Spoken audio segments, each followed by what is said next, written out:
상대방의 허락을 얻을 수 있는 일종의 설득 기술은 문간에 발 들여놓기 기법이다. 방법은 간단하다.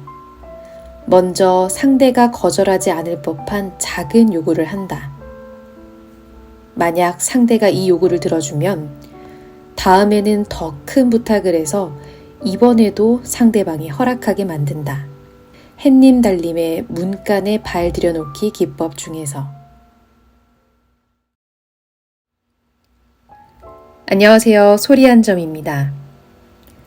심리학이 이토록 재미있을 줄이야 라는 책은 우리에게 잘 알려진 25가지 동화로 사람들의 심리를 살펴보는 책입니다.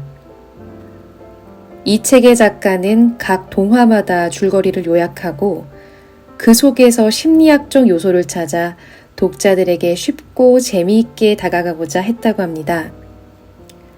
저는 그 중에서 햇님 달님 동화를 읽으며 와, 이런 심리적 요소가 숨어 있다니 하며 감탄하며 읽었는데요. 부탁을 하거나 거절하는 것이 어려운 분들에게 조금이나마 도움이 되기를 바라며 시작하겠습니다. 7장. 큰 부탁을 하고 싶을 때는 작은 부탁부터. 햇님 달님의 문간에 발 들여놓기 기법. 옛날 어느 산골 외딴집에 어머니와 어린 오누이 젖먹이 아이가 살고 있었습니다. 하루는 어머니가 잔칫집에 일을 도와주러 가게 됐어요. 어머니는 종일 일하고 바구니에 떡을 한가득 얻었죠. 어머니는 떡바구니를 이고 집으로 돌아오는 길이었어요. 그런데 어머니가 첫 번째 고개를 넘을 때 난데없이 호랑이가 어흥 하고 길을 막았답니다. 어머, 떡 하나 주소. 그렇지 않으면 잡아먹을 거야. 어머니는 얼른 떡 하나를 호랑이에게 던져줬습니다.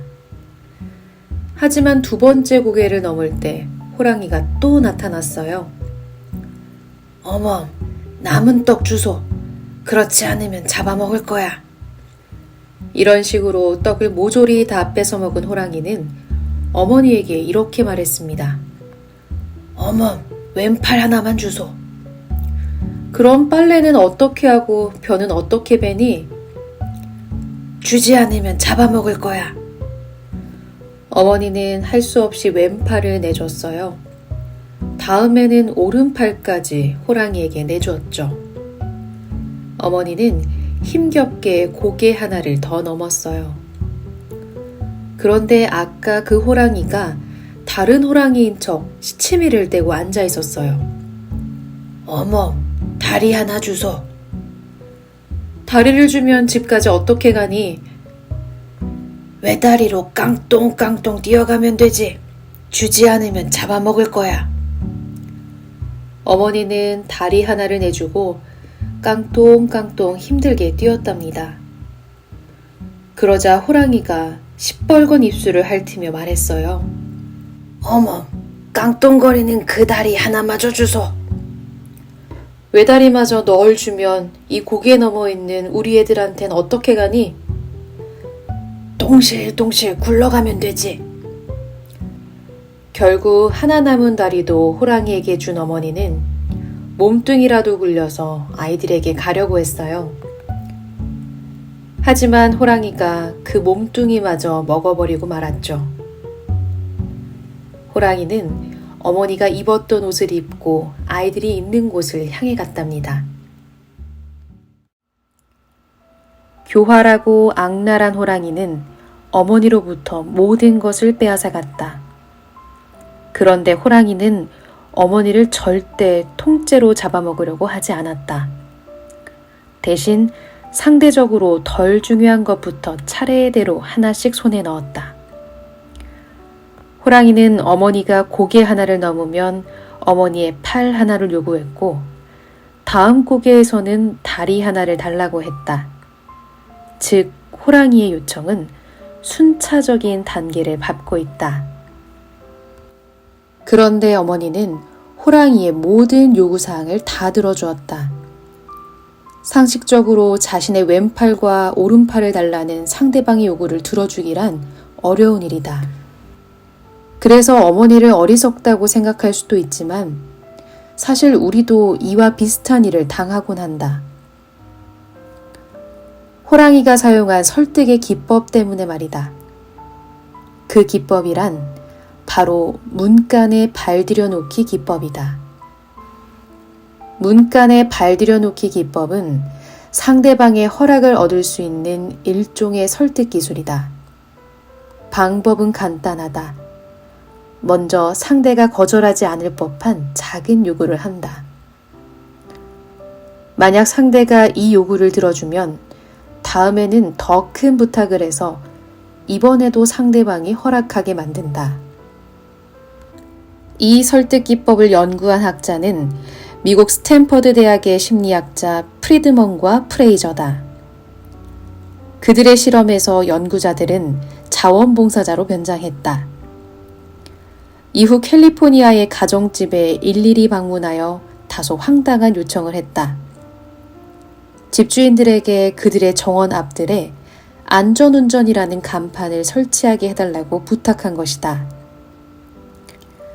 그런데 이 간판은 엄청나게 컸고 모양새도 볼품없었다.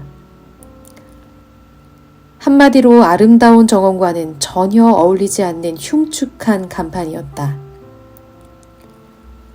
당연히 대부분의 집주인들은 거절했고 오직 17%의 집주인들만이 요청을 들어줬다. 그런데 이때 약간의 다른 방법을 쓰자 무려 76%의 집주인들이 요청을 들어줬다. 어떻게 된 일일까? 바로 앞서 말한 문간에 발 들여놓기 기법 때문이었다. 자원봉사자로 변장한 연구자들은 정원에 안전운전 간판을 설치해달라고 요청하기 약 2주 전에 미리 그 집을 방문했다. 그리고 안전운전이라고 적힌 작은 스티커를 집 앞 입구에 붙여달라고 부탁했다. 이어서 이 스티커를 차에도 붙여달라고 요청했다. 이는 집주인들에게 상대적으로 작은 부탁이어서 거의 모든 사람들이 부탁을 들어줬다. 그러자 엄청난 일이 벌어졌다. 이렇게 사소한 부탁을 들어줬던 집주인들이 나중에 그 흉측한 간판을 정원에 설치하는 것도 승낙했던 것이다. 다시 동화로 돌아가 보자. 동화 햇님 달림에서 어머니도 문간에 발 들여놓기 기법에 걸렸다고 볼 수 있다. 만약 호랑이가 첫 곡에부터 다짜고짜 어머니의 몸뚱이를 달라고 했다면 어머니는 살기 위해서 어떤 식으로든지 호랑이에게 저항했을 것이다.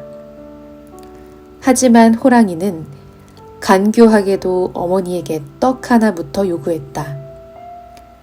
아마 어머니는 떡 하나쯤이야 하는 생각으로 호랑이의 부탁을 들어줬을 것이다. 이를 기점으로 호랑이는 어머니에게 점점 무리한 요구를 했고 어머니는 뭔가 꺼림칙하면서도 그 부탁을 들어주게 되었다. 어떤 사람은 호랑이가 유혹을 상징한다고 말한다. 작은 것부터 하나씩 제안하면서 서서히 상대방을 잠식해 나가는 모습이 유혹적이라는 것이다. 우리는 살아가면서 여러 가지 유혹을 받는다. 때로는 그 유혹이 옳지 않다는 것을 알면서도 넘어간다. 그리고 변명한다.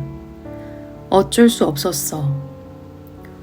동화에서 어머니는 이렇게 생각했을 수도 있다.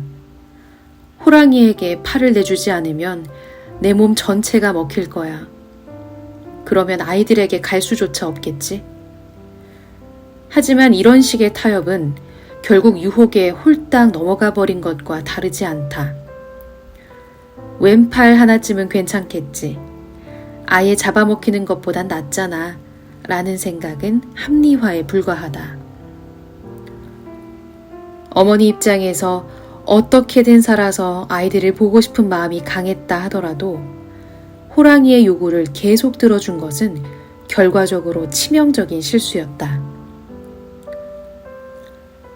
동화에서 어머니는 호랑이에게 사지를 내어주고 몸뚱이라도 굴려서 집에 가려고 했다.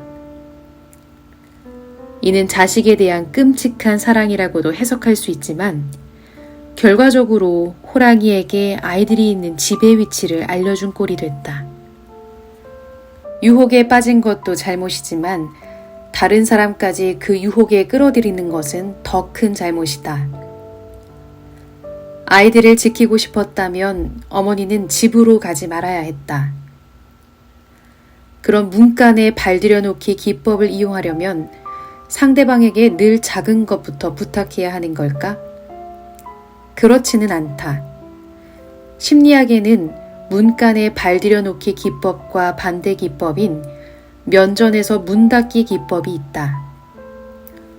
면전에서 문 닫기 기법은 상대방이 나의 요구를 거절할 때 부탁한 사람 앞에서 문을 쾅 닫는다는 의미를 담고 있다. 그러면 문을 닫은 사람은 미안한 마음이 들어서 뒤이은 작은 부탁을 상대적으로 잘 들어주게 된다는 것이다. 이 기법을 연구한 사람은 미국 애리조나 대학의 심리 마케팅 학과 교수인 치알디니와 그의 동료들이다. 그들은 대학생들에게 2시간 동안 소년범들과 동물원을 구경해달라고 부탁했다. 다른 조건 없이 이런 부탁을 했을 때 대학생들이 수락한 확률은 겨우 16% 정도였다. 그래서 실험자들은 면전에서 문 닫기 기법을 활용해 부탁하기로 했다. 예를 들면 이런 식이었다. 저희는 소년원에서 자원봉사로 일해줄 대학생을 찾고 있습니다. 자원봉사를 하게 된다면 매주 2시간씩 적어도 2년은 하셔야 합니다. 어때요? 관심 있나요?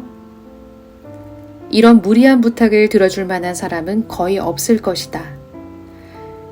실제로 이 요청을 받은 대학생들은 모두 거절했다. 그러자 연구자들은 곧바로 다음처럼 부탁했다. 2시간 동안 소년범들과 함께 동물원 구경을 가줄 대학생들이 필요합니다. 어때요? 관심 있나요? 놀랍게도 부탁받은 대학생 중 50%가 이 부탁을 수락했다. 처음에 아무 조건 없이 부탁할 때는 겨우 16%만이 허락했는데 말이다. 이는 면전에서 문 닫기 기법으로 상대로부터 허락을 얻어낸 경우라고 할 수 있다.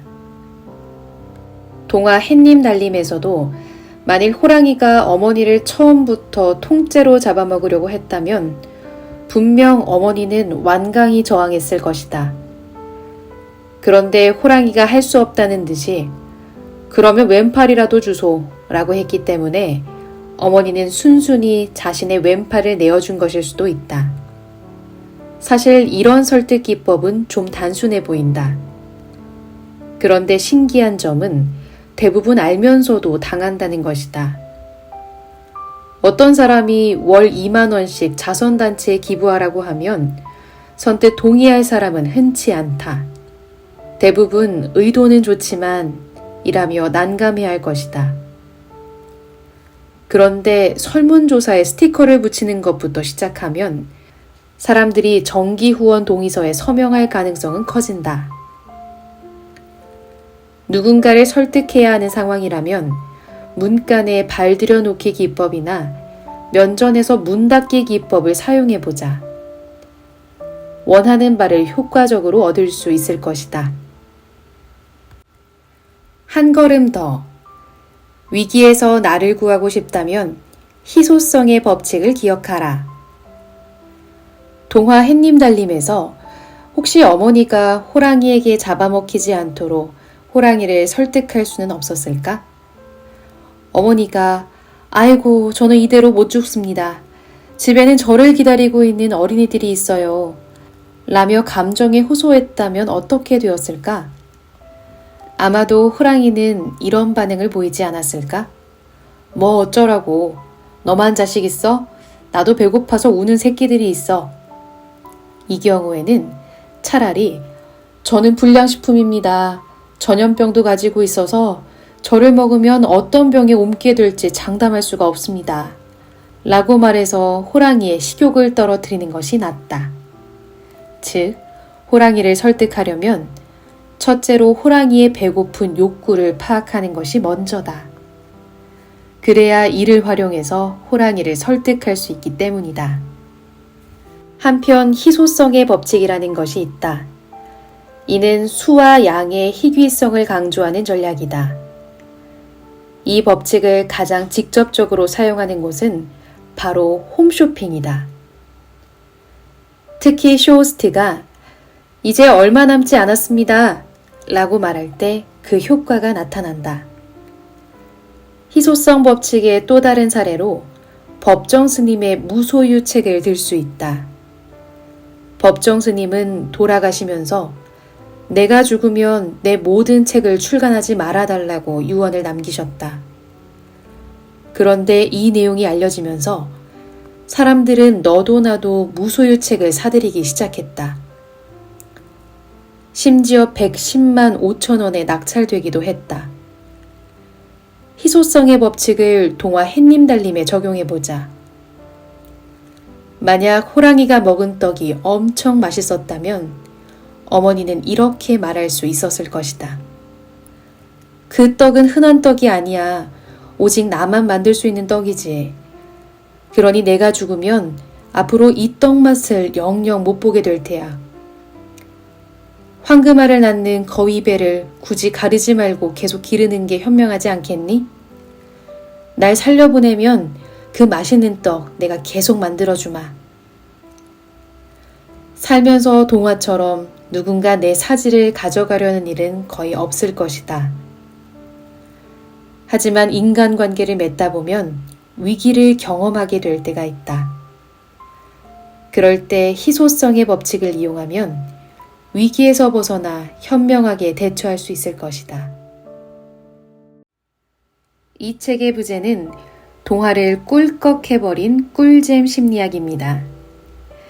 인간의 심리를 동화만큼 다양하고 섬세하게 묘사하고 있는 장르는 없다고 생각합니다.